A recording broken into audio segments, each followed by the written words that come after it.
Hi everybody, welcome to today's story time. We're reading the fourth book in the Universal series, A Feather of Faith. Chapter 2, Faith or Fear. Ali finally led Hugh, Molly and Ben down the steps of the plane and onto English ground. They were greeted by a brisk wind which whirled restlessly around them. Ali pulled her coat more tightly around her body. "Whoa," she shivered. "Why does it always feel so much colder here?" she mumbled. "Because of the moisture content, Mum," explained Hugh. "It's a lot damper here than where we have just come from," he added. Ali just shivered in response. They followed the throng of people into arrivals and towards baggage claim. Ben suddenly felt a little hand take hold of his. He looked down to see Molly by his side, but his curiosity quickly turned into concern as he saw the colour begin to drain from her face. He gave her lip hand a little reassuring squeeze as they proceeded through security and into the baggage hall. Ben remained quiet as he scanned the airport. He had never felt so far out of his comfort zone before. "Everything all right?" inquired Ali, as she watched Ben turn the same shade of white as Molly. She looked him up and down. He had swapped his cowboy hat for a baseball hat, jeans and t-shirt. Ben snapped out of his daze and offered Ali a weak smile. But before she could ask any more, the conveyor belt started up and their suitcases tumbled into view. "I've got this," Ben said as he placed his hand on Ali's shoulder and began to pull each of their suitcases over. Molly followed his every move like a little loyal shadow. Ali and Hugh were watching Molly and Ben. "I would say it's going to be all right," said Hugh with worry in his eyes, "but I'm not that sure." "Well, let's try and make this the best trip that we can," replied Ali. "Maybe it's time for you to work your magic with the map again," she added with a sparkle in her eye. Hugh's eyes lit up with excitement as Ali handed him some money. "Back in a minute," he said as he darted off into the crowd. Ben pulled the last of his suitcase off and dragged it behind him. The weight felt like the burden he was already carrying. Ali continued to watch Hugh's head as he weaved it through the crowds towards the information desk. Hugh reached the desk, stood on his tiptoes and peered over the edge. "Hello?" he called, glancing from side to side. There was no response. "Excuse me, anyone there?" he inquired further, a little more loudly this time. A lady suddenly appeared at the doorway. She had bright crimson lips and was dressed in an incredibly smart uniform. "Hello," she said politely. "How can I help?" She took her place at the computer desk and began tapping away at the keys, but without looking at Hugh. Hugh tilted his head in confusion at her behaviour. "I'd like a map of England, please, miss," he answered. The lady slid open a drawer by her side, took out a map and passed it to Hugh. Still, she did not take her eyes off the computer screen. "Is there anything else I can help with?" she said rudely.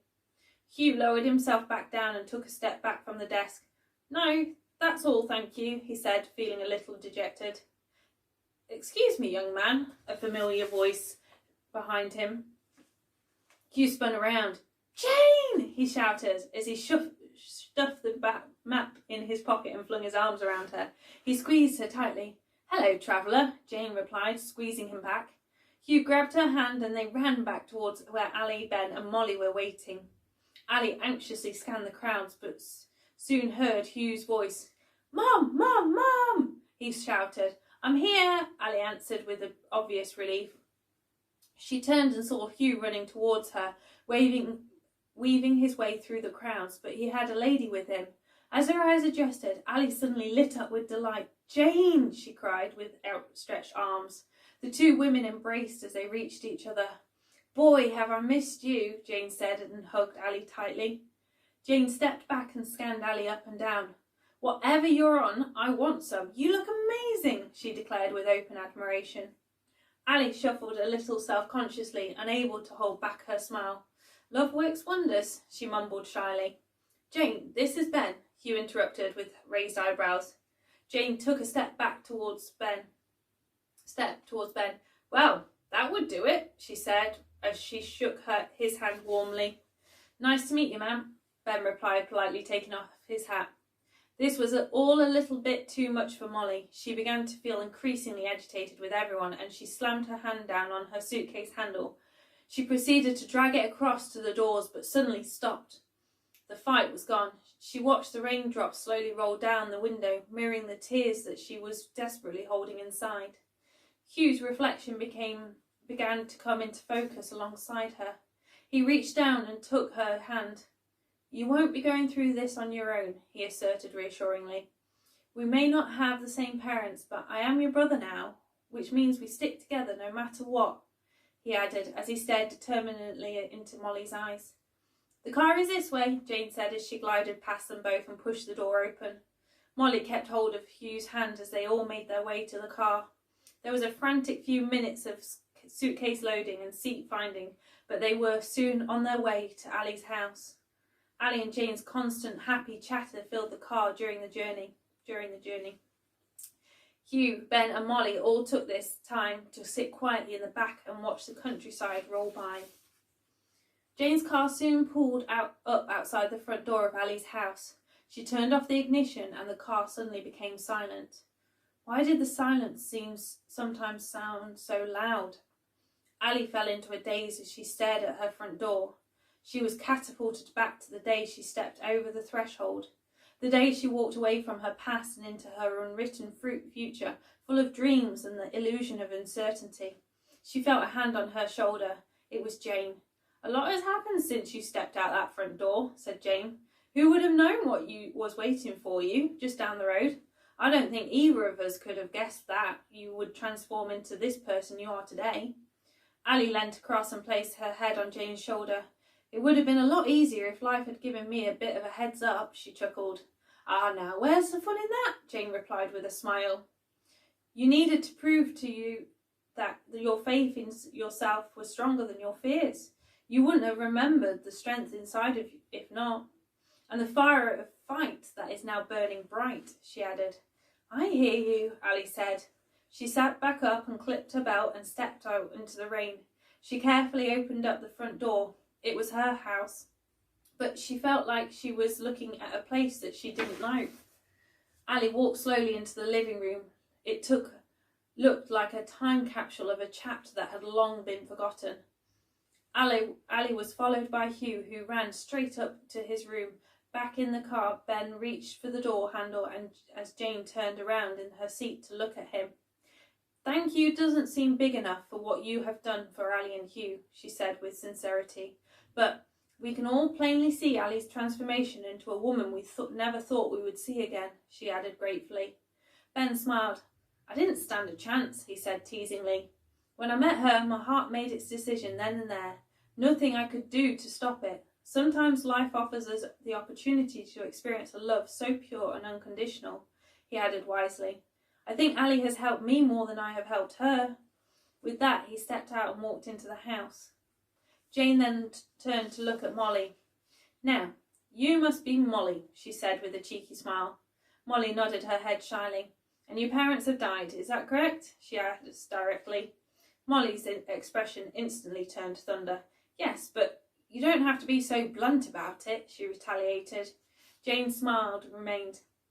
"A fact is a fact," she stated matter-of-factly. "It doesn't make it any less or more of a moment in time. It's our emotions that do that. They dictate the influence that each moment is going to have on our future," she added. "You have a choice now. What seeds are you going to plant for your future?"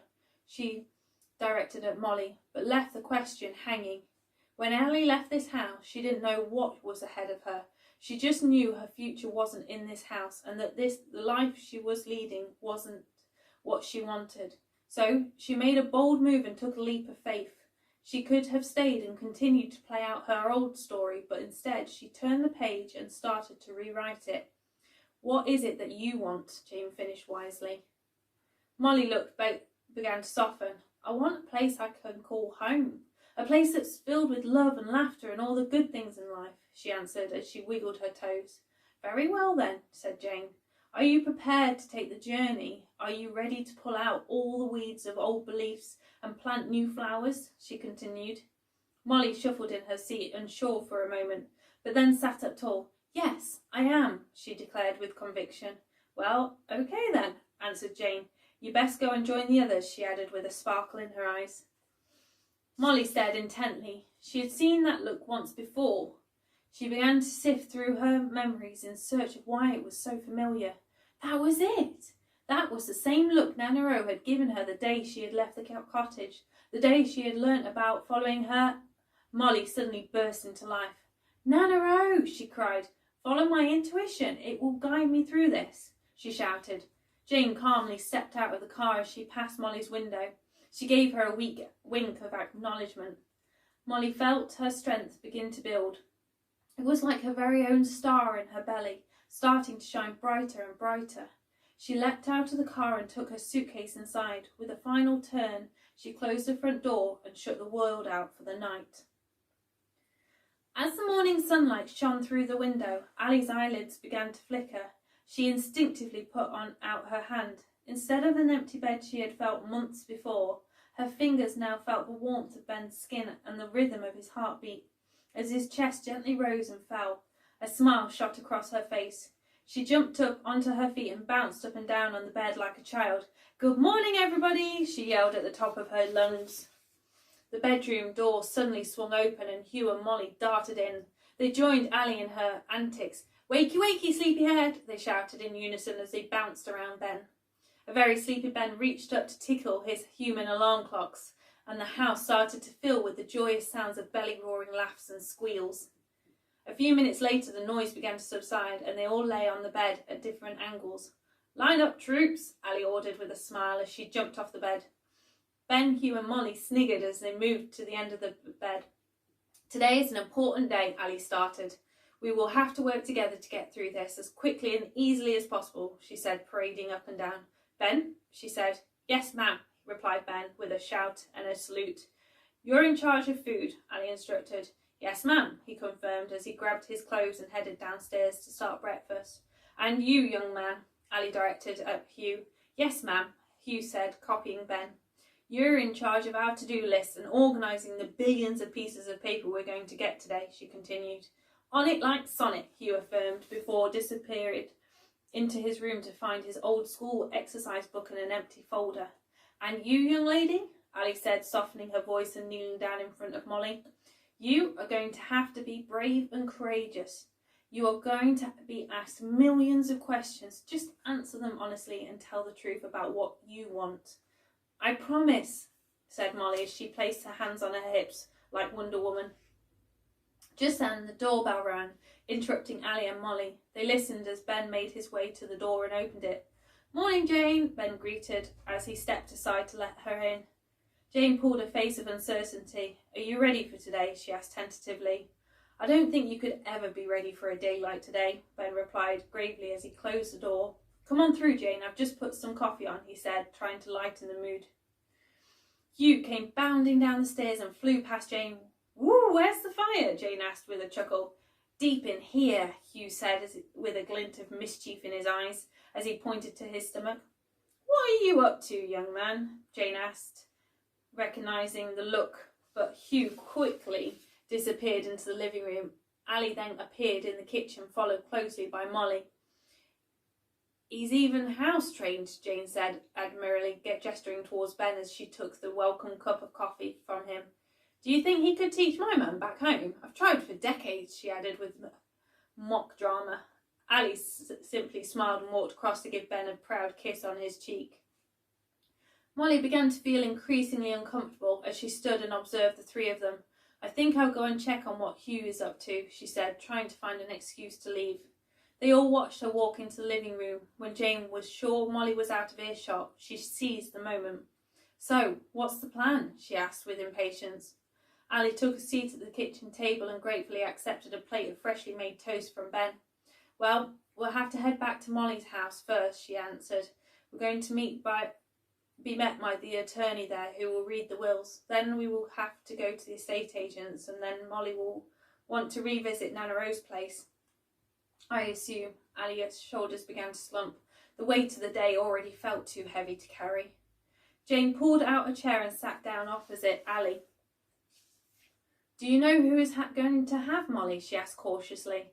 Ben promptly joined them at the table and took hold of Ali's hand. "We are," Ben confirmed. He glanced down and suddenly noticed that Ali had removed her engagement ring. His gaze began to harden slightly. "Lost something?" he inquired. Ali froze. No, I just didn't think it was the right time, with all that we have got to get through today, she answered. For the first time, Ben's body crippled with the pain of disappointment inside. Ali sure saw the hurt in Ben's eyes. She placed her hand in her pocket, took out her ring and slid it back on her finger. She placed her hand back on the top of Ben's and smiled sincerely. Jane lifted up her cup and tried to look casual, but as she might, she could not hide her beaming smile. Ali playfully tapped Jane on the arm. "Oh, don't give me that look. Go on, say it," she said with a playful sigh. Jane quickly placed her cup back down on the table and scooped them both up into her arms. "Ah!" she cried. "I'm so happy for you guys. This is amazing news."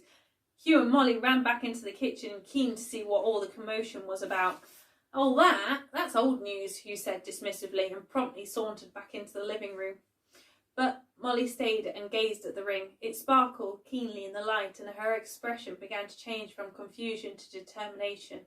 In that moment, she knew exactly what she wanted, and nothing was going to stop her from receiving it. "Right," announced Jane. "I'll start the car up." She made her way out to the front door, with Hugh hot on her heels. "Molly," asked Ben gently, pulling her out of her thoughts, "are you all right?" "Yeah," Molly answered quickly as she spun on her heels and marched out to the car. Ali turned to Ben and she placed her hand tenderly on his cheek. Ben closed his eyes momentarily. "I love you so much," she said softly before sealing her words with a kiss. Ben opened his eyes and felt a surge of love rise from deep inside. "Let's go and take the action needed to make our family's dreams come true," he said boldly as he got up and headed out to the car. Ali's mind flashed back to the day she had sat on this very floor in a heap of tears. She let out a sigh and shook away the memory before making her way there too. Jane pushed down harder on the accelerator. As she weaved in and out of the cars, Ben's grip tightened on the car door handle, turning his knuckles white. Molly tapped her feet impatiently on the floor. Her focus narrowed like a laser beam, and as they drove down the road towards the Hub house, Jane pulled up onto the driveway and the car descended into silence once more. They all sat and stared at the house. Molly reached into her pocket and pulled out the house key. Her hand shook momentarily.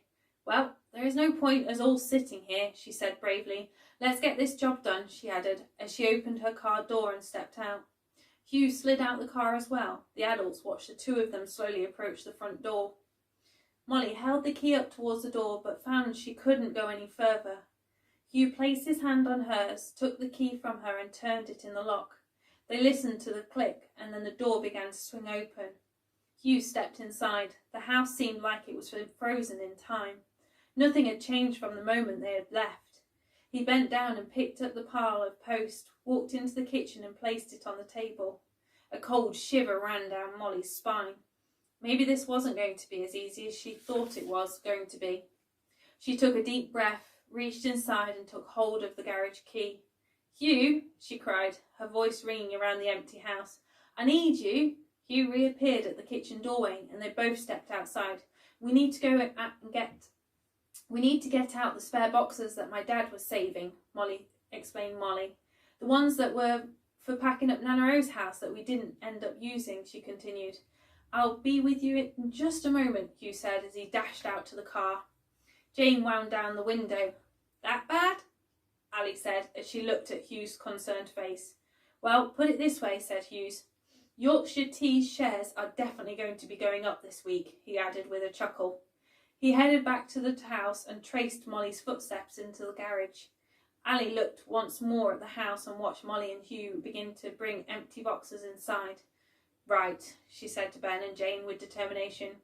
"Could you pop to the shops and get us some tea, milk, biscuits, bin liners and something for lunch, please? I have a feeling we are going to be here all day," she declared as she stepped out of the car. Ali walked into the house as Jane's car screeched off. She scanned the space and suddenly felt so overwhelmed. She slid her coat off in resignation and hung it on the banister. "I think we should wait until the attorney arrives to read the will," Ali called in an attempt to locate Molly and Hugh.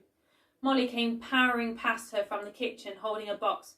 "No, I'm going to pack up my room. I want to put aside all the things I want to keep before they arrive." she said with determination. Hugh, she shouted. Hugh rushed through with an empty box and jumped up the stairs 2 at a time. Molly looked coldly at Ali, who remained motionless in the hallway. She followed Hugh and stepped into her room. As she looked around, she no longer felt anything towards her belongings. They were just things. It was the memories she wanted to box up instead. She stood up tall and reached for the blanket that Nannerl had made her and placed it in the box. She then knelt down and slid out the tea set that she had also been given to her and put that in the box too. Do you have the bin liners? Molly asked Hugh. The adrenaline began to wear off and her body ached. Hugh reached into one of the boxes and lifted out a black roll of bin liners. Molly rolled up her duvet and stuffed it into a bag. Hugh did the same with the pillows. They can go to the charity shop, Molly whispered. She slid a chair heavily across to the window and began to take down the curtains. She flung them onto the floor as the anger began to reappear. These too, she said bitterly.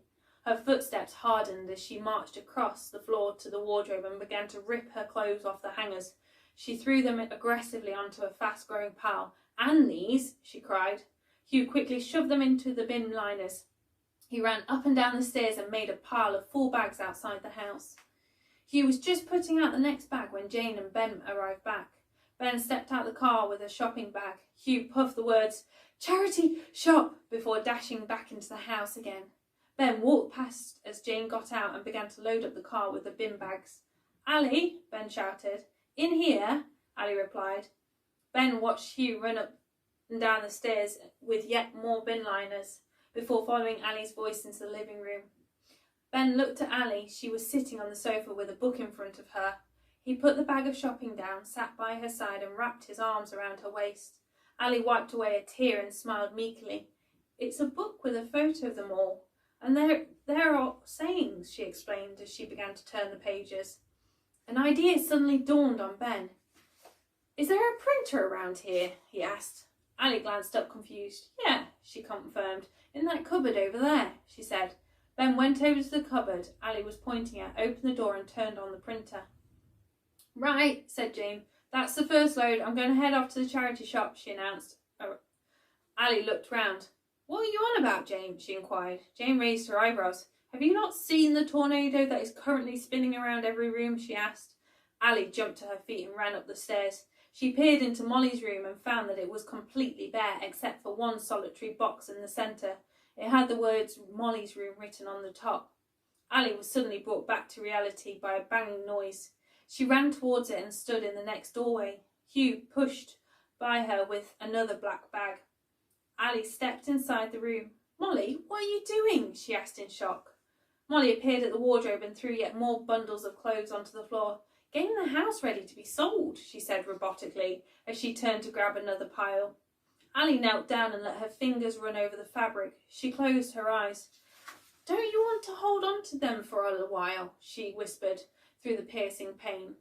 She slowly opened her eyes and looked at Molly. Molly paused. "Why would I want to hold on to the past?" she replied. "They aren't going to use them again, and neither am I. But there is someone out there who could really use all this stuff," she continued innocently. Ben stood at the bottom of the stairs and listened to the conversation between Molly and Ali. He was holding a picture in his hand. "Everyone," he shouted when he felt the time was right. "Can I have you all in the living room, please?" he requested. Hugh and Ben walked into the living room. Molly threw another bundle of clothes onto the floor and then walked past Ali without saying another word. Ali's gaze drifted around the room. The sight of loss looked all too familiar.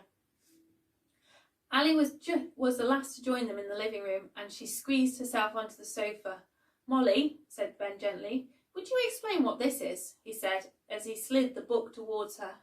Molly ran her fingers across the cover and opened it up.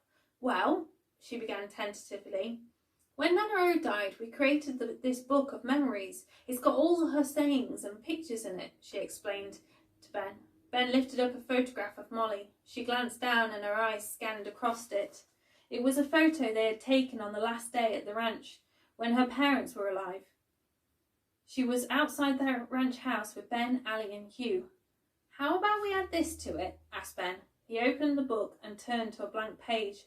Molly took a deep breath, got up and went to get some glue and a pen from the drawer. Molly slid back into her place next to Ben on the sofa. She bravely stuck the photo onto the page. "What should I write?" she whispered.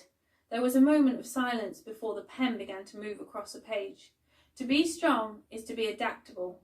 It is to flow with change and all that it brings. It is knowing that it always turns out for the best, and trusting that if it doesn't, then you can just change it again, she wrote.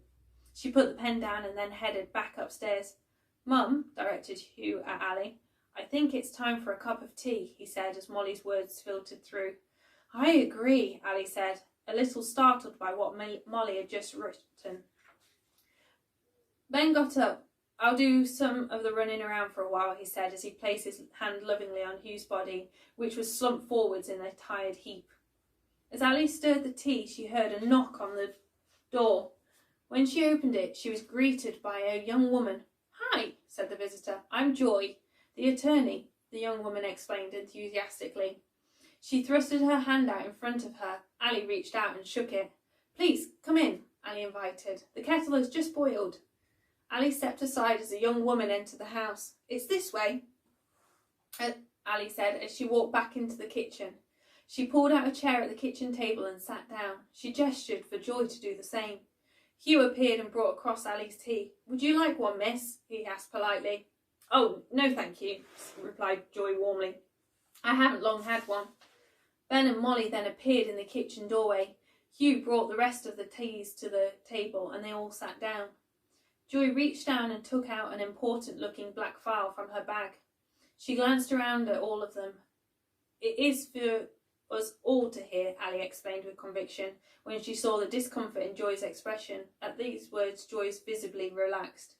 "Firstly," Joy began, "I'm so sorry to hear about your loss."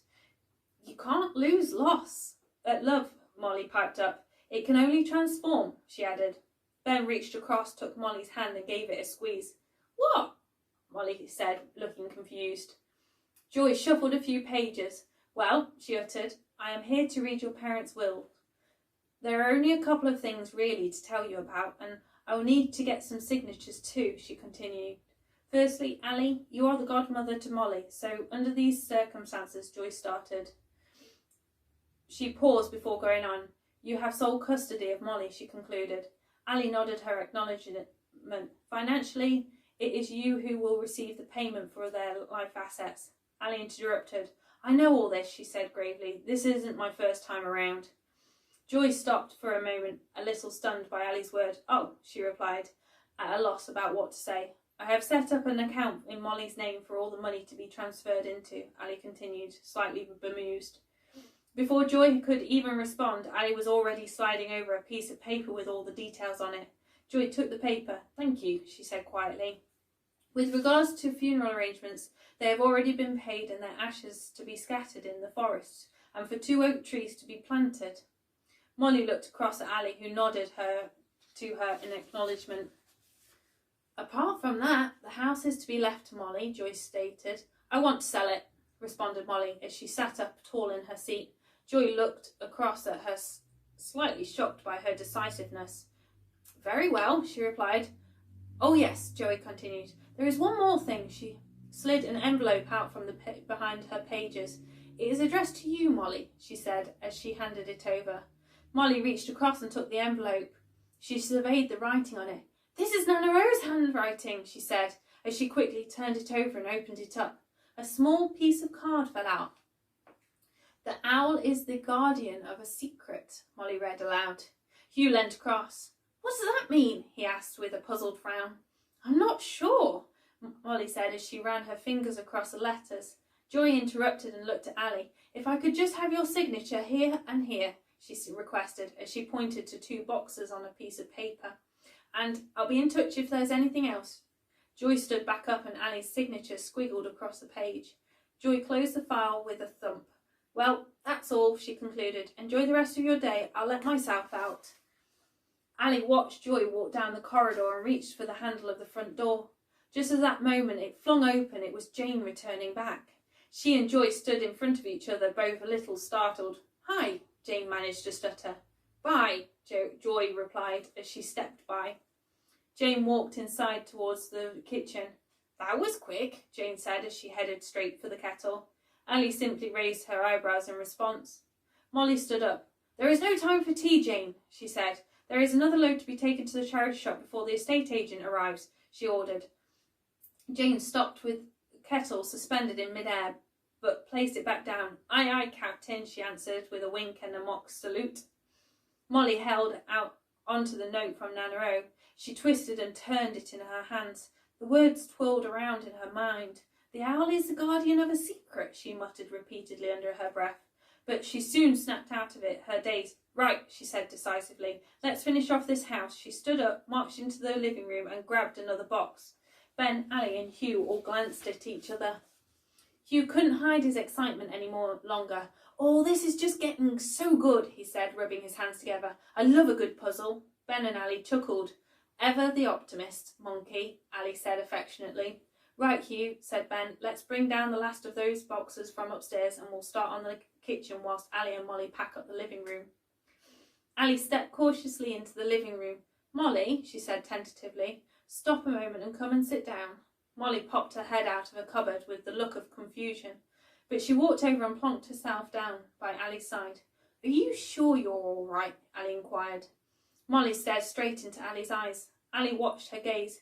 It was so steady and sure, and held a strength inside that could move mountains. Yes, I am, Molly confirmed. I just wish that could have been a bit more organised like Nannerl was. She had sorted all this stuff out. Why couldn't they have done the same? Molly questioned. She threw her arms up in the air in frustration. Ali wrapped her arm around Molly and gave her a squeeze. Because some of us are a bit younger on this journey compared to your Nana, Ali explained wisely. Molly hugged her.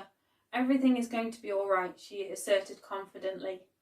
Aren't I meant to be the one to say that to you? Ali questioned in jest. Right, she continued. What shall we do with all this furniture? She said as she glanced around the room. Molly paused a moment and pondered Ali's question. Pay it forward, she said simply.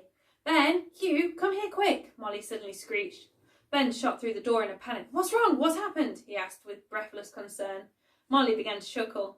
Please could you put all the furniture out on the front lawn? She requested with a shake of her head. Ben gave Molly a sideways glance and wiggled his finger. We will pay it forward so someone else can build their home too, Molly clarified. She got up and took a piece of paper out of the printer. She wrote the words free to a good home on it and placed it on the coffee table. Piece by piece, the furniture was placed outside the house and car by car. People started to take it all away. Molly stepped back into the house, which was now just an empty shell apart from 3 boxes by the front door. Jane appeared and stood by Molly's side. She asked softly. Molly just nodded silently in response. Molly began to replay all the memories she had made in the house. With each memory, another tear fell as she began the painful process of letting go of what was. A deep emptiness began to appear. It was like her roots had been uplifted but had no place to yet call home. Ben secretly watched Molly from behind as she lowered her barriers just for a moment. What he saw was a little girl full of fear. He walked up to her and placed his hand on each of Molly's shoulders. We will post those boxes back to the ranch, he said reassuringly, so they'll be there when you get back home, he added lovingly. That's it, Molly suddenly declared. She spun around and looked at Ben. He just stared back in bewilderment. I have got a home, she cried. I have got a family. I haven't lost anything. It is just transformed. We need to go to Nannerl's house right now, she exclaimed. What about the estate agent? Ben asked. Ali and Hugh can sort that out, Molly said, as she grabbed Ben's hand and pulled him on out the front door. Jane, we need you to take us to Nannerl's house, instructed Molly, as she climbed purposefully into the back of the car. Ali looked across at Ben. What for? She questioned. Apparently you and Hugh are to stay here to sort things out, explained Ben, and Molly said she wants to go to Nannerl's place, he added with a shrug, before climbing into the front seat. Jane started up the engine and the car rolled off the drive. The familiar road twisted and turned and Molly felt her body tighten with anticipation. Nannerl's cottage finally came into view and Jane slowed the car as she approached it. Molly held her breath. She nearly didn't recognise it. She saw a young woman out in the garden. The cottage looked different. It had been painted and new windows had been fitted. Even the shed was standing up straight. Molly unclipped her seat belt, opened the door and stepped out into the fresh country air. Ben reached over, but he felt Jane's hand on his arm. "Best leave her to it," she whispered. Molly began to walk up the path, past the place where the photo had been taken with her parents. The young woman turned around at the sound of the approaching footsteps. "Hi," she greeted, as she stood and dusted her muddy hands on her trousers. Well, the thing is," Molly stuttered. She paused and took in a steady breath. "My Nana used to live here," she explained, "and she's left me something." "Oh, right," said the young woman. "Do you know where she left it?" she asked with a graceful smile. "Well, see, that's the problem," said Molly a little awkwardly. "I'm not too sure." She sunk her hands into her pockets and swayed from side to side. "Well, now," said the woman, "that does make it more interesting." The woman glanced across at the car. "Why don't I put the kettle on?" she offered kindly. "Do your friends want to come in too?" she asked. Molly glanced behind her. "If it's okay, I'll pass on the tea, thank you. I just need to see if the statue of the owl is still near the shed," Molly asked carefully. "Of course," said the woman. "I'm sure you know your way around. If you need any help, let me know. Otherwise, I'll get back to planting these new seeds." At that, the young woman knelt back down. She gently picked up each individual seed and placed it lovingly in the ground. Molly smiled gratefully and turned on her heels. As she walked across to the shed, her adrenaline grew inside her stomach. It felt like it was filled with thousands of butterflies. She made her way around the back of the shed and spotted the statue of the owl she had been looking for. It was sitting on a branch. She quickly began to search around it, but found nothing obvious. So she pushed it with all her might and lowered it to the ground to see if there might be anything underneath it, but found nothing. She sat on top of the statue and placed her head in her hands. The fear she had been so carefully pushing down washed over her like a tidal wave. "This doesn't make any sense," she said to herself. "Why would Nannerl send me back here? I can't think of another owl, or anywhere else that there would be one." She pondered. Her question was endless as she grasped for even the smallest string of hope. But she soon lost her fight. She slid her hands over her eyes and she wept. She felt her tears drip through her fingertips. "Oh, Nannerl," she pleaded. "Please help me." A sudden gust of wind whipped up and swirled around her. It took Molly by surprise and she shivered.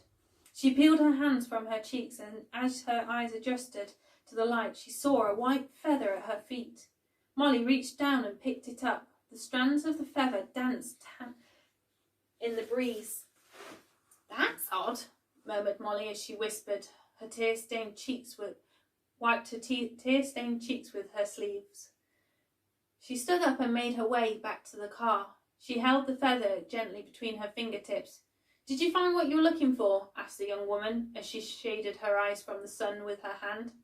"I'm not sure," answered Molly with a bewildered sigh.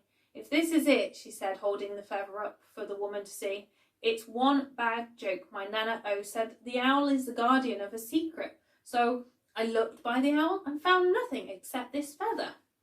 The young woman shrugged and went back to tending to her garden. "There is no greater treasure than hope, belief and desire, and knowing that some things will come to be," she said with a magical glint in her eye. "Stop trying to see what you expected to see and allow life to show you what it could be. Sometimes we expect so little of ourselves, but life knows our truth and our greatest potential. Every once in a while it reminds us to let go of the results we think we should receive and allow life to bring what it thinks they should be, which is normally a lot greater and better than our own imaginations can create," she concluded knowingly. Molly allowed the words to flow over her, but fear that was rapidly turning into frustration still bubbled inside. "Well, have a lovely day," Molly said politely before making her way back to the car. She climbed inside and Jane turned to her. "Any luck?" she asked. "I don't need luck," answered Molly. "I have hope," she said as she curled her fingers around the feather and stared out of the window. Jane waved to the young lady, who beamed a beautiful smile in response. She reversed back down the lane and Molly watched the hedgerows pass by and a familiar single tree came into view. Molly suddenly slammed her hands on the back of her headrest. "Stop!" she shouted. Jane pressed her foot hard on the brake and everybody launched forwards in their seats. Molly flung open her door and ran to the tree. She was quickly followed by Jane and Ben. They watched as Molly collapsed to her knees at the base of the tree. She started to yank and pull at the grass. She dug it at the dirt frantically with her nails. Ben and Jane crouched down to try and see what Molly was doing. "Ow!" Molly cried. She pulled her hand away and shook her throbbing fingers. "What is it?" Ben asked as he dusted off the dirt. "I don't know," Molly said. "But it's solid, that's for sure," she added as she squeezed her sore fingers to dull the pain. Ben carefully dug around the object and soon noticed that it was a tin box. He pulled it out of the earth and brushed it off the remaining dirt. There was an engraving of an owl on the lid. He passed it over to Molly, who slowly lifted open the lid. There inside lay a feather and 2 folded pieces of paper. Molly carefully lifted out the first piece. She gently unfolded it and saw Nanaro's handwriting. "Let the feathers bring you faith." Molly paused to take in this treasured moment. She felt closer and closer to Nanaro. She then lifted out the next piece of paper and unfolded that one too. There, in her hands, lay a cheque. The silence was huge, but it was suddenly broken by Jane. "Oh my goodness!" she squealed excitedly as her hands flew to her mouth. Molly sat in complete shock. She stared again at the cheque. £1,200,000, she read aloud. Her eyes scanned the words again and then found Nanaro's signature, so delicate and beautiful. Molly turned to Ben. "Is that a lot?" she asked naively. Ben's smile grew. "Well," he answered, "put it this way, you'll never have to worry about money this lifetime." Molly placed the pieces of paper and 2 feathers back in the box. She held it tightly to her chest as she climbed back into the car. Jane slid back into the driver's seat, still shaking her head in disbelief. Molly went back to watching the countryside roll by. She could feel a love rising up from deep inside her as her fingers squeezed around the tin box. With just a little faith, she thought, life can change for the better in a single moment. I'll see you all tomorrow for Chapter 3, The Settings